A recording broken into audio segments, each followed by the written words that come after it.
Hello everyone, আসসালামু আলাইকুম। কেমন আছেন সবাই? আজকে আমি রান্না করব চিংড়ি মাছের মালাইকারি। এখানে আমি চিংড়ি ভালো করে ধুয়ে পরিষ্কার করেছি। দেখুন আমার চিংড়ি মাছের মালাইকারিতে কী কী লাগছে। এখানে নিয়েছি পেঁয়াজ কুচি, আদা রসুন বাটা, কাঠবাদাম বাটা, স্বাদ মতন লবণ, আধা চামচ মরিচের গুঁড়া, আধা চামচ হলুদের গুঁড়া, জিরার গুঁড়া, ধনিয়ার গুঁড়া। আর এখানে নিয়েছি নারকেলের দুধ। যেহেতু চিংড়ি মাছ হতে বেশি সময় লাগে না, আমি নারকেলের দুধটা দিয়ে সম্পূর্ণ রান্না শেষ করব। ভিডিওটা দেখতে থাকেন। দিয়ে দিচ্ছি হলুদের গুঁড়া, মরিচের গুঁড়া, স্বাদ মতন লবণ দিয়ে ভালো করে মাখিয়ে নিচ্ছি।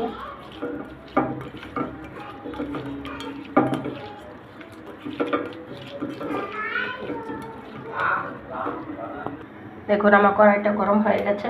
এখন দিয়ে দিব সয়াবিন তেল,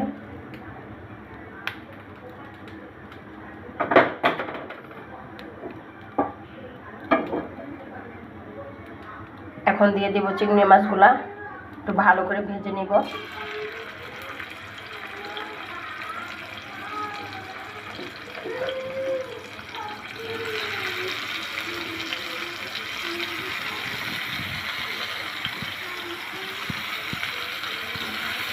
ভালো করে উল্টে পাল্টে ভেজে নেব। এখন আমি চিংড়ি মাছগুলো উল্টে দিচ্ছি।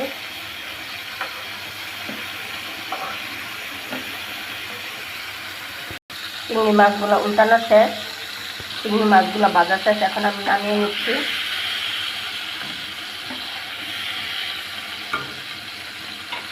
চিংড়ি মাছগুলো নামানো শেষ। এখন আমি দিয়ে দেবো পেঁয়াজ কুচি। পেঁয়াজটা ভালো করে ভেজে নেব।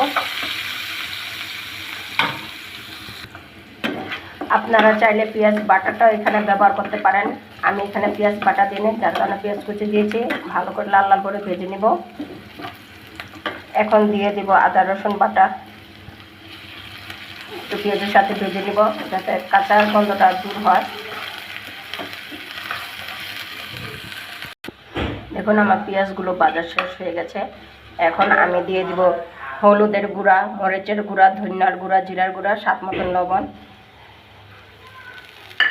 আর দিয়ে দেব বাদাম বাটা। ভালো করে মিশিয়ে নেব। দিয়ে দিব নারকেলের দুধ, দিয়ে ভালো করে মশলাটা কষিয়ে নিব।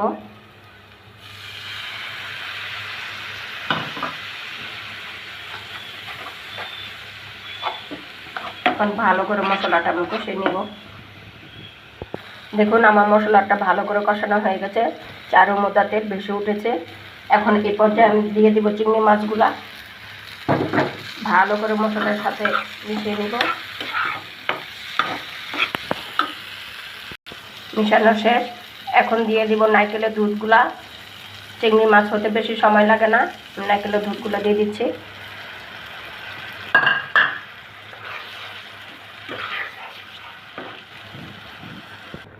নারকেলের দুধ দিয়ে ভালো করে আমি মিশিয়ে নিয়েছি।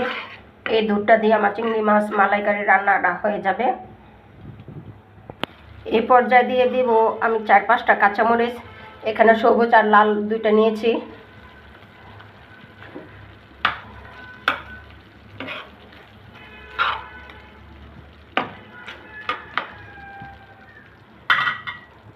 দেখুন আমার চিংড়ি মাছের মালাইকারিটা কিন্তু হয়ে গেছে। এখন আমি একটা বাটিতে বেড়ে নিচ্ছি। দেখুন আমার চিংড়ি মাছের মালাইকারিটা কত সুন্দর হয়েছে। আপনারা এইভাবে বাসায় ট্রাই করবেন।